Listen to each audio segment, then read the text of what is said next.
Rev up your engines! Today I'm going to talk about some of the worst trends in modern car design. And as far as I'm concerned, the worst one are those massive giant grills that all the manufacturers seem to be copying each other and putting on, like the Lexus grills. Now yes, beauty is in the eye of the beholder, but those massive grills are just absurd because in many of them, a large portion of that grill does nothing. It's actually just covering up part of the frame of the vehicle. It's not that air is going through the whole thing and cooling the car down. Now, as a counterpoint to that, I had a 2013 Shelby GT500. It didn't even have a grill.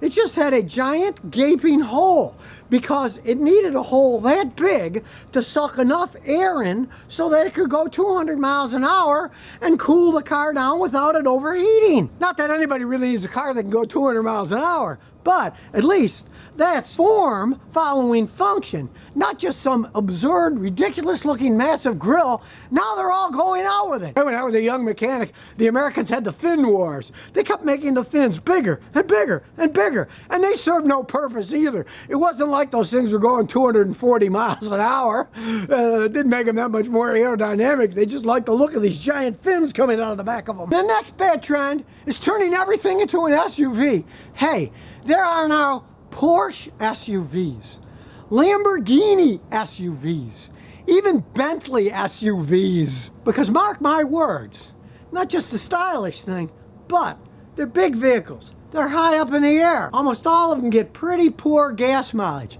In the future, when the price of gas goes up, these things are not going to be as popular. And many of them come in all-wheel drive. Fine if you live in a snowy area or something, but in normal driving in places like here in Texas, you get worse gas mileage with all-wheel drive. It costs more money to fix. It costs more money to build. You have to buy all 4 new tires when you need a tire, because if some tires are off-size from the other, that will ruin the all-wheel drive system and cost you thousands to fix, which a lot of people don't really understand until it happens to them. Now, another trend that I think is bad is the trend towards removal of not only full-size spares in a car.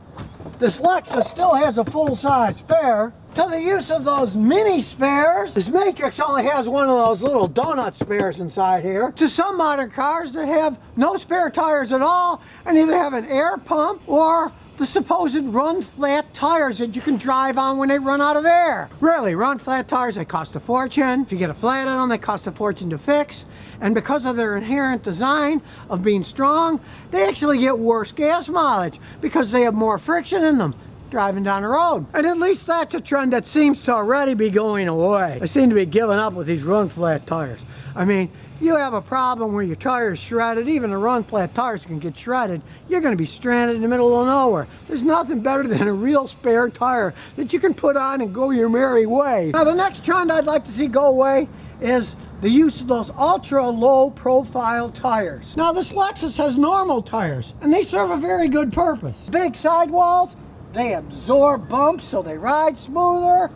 They can go through potholes without getting serious damage, and they protect the rim.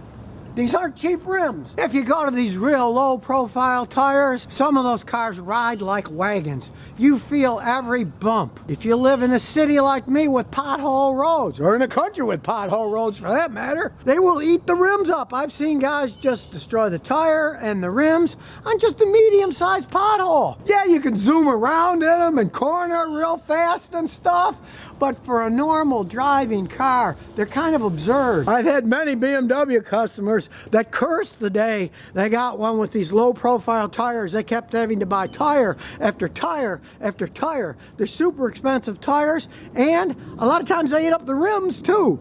There's money wasted that you never need to spend if you just have normal tires that work perfectly fine. Now, the next thing that I find patently absurd and a ridiculous trend is the installation of fake vents on a car. For example, the Buick Envision has fake air scoops on the hood. They don't do anything, they're fake, they're just stuck on there. They don't suck air or anything, it's just kind of ridiculous. And along the same vein, the fake exhaust tips coming out of a car. Even Mercedes is getting into it. They put these space age looking things come out of the bed, but there's just regular round pipes going into them.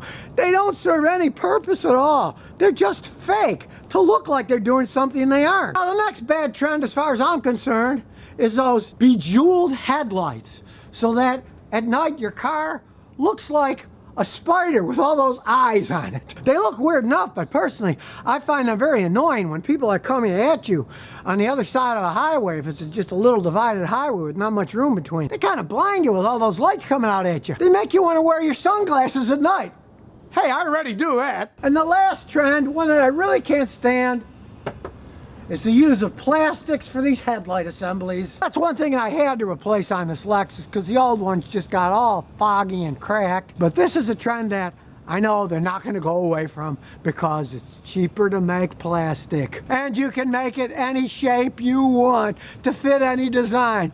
But really, plastic, clear plastic, the headlight, you know it's going to fog up over time. Rocks are going to hit it.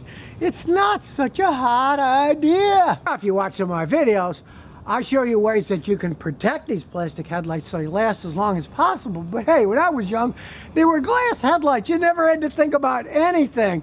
And if they did crack, those glass headlights in those days cost like $5 versus many of hundreds of dollars for the OEM ones.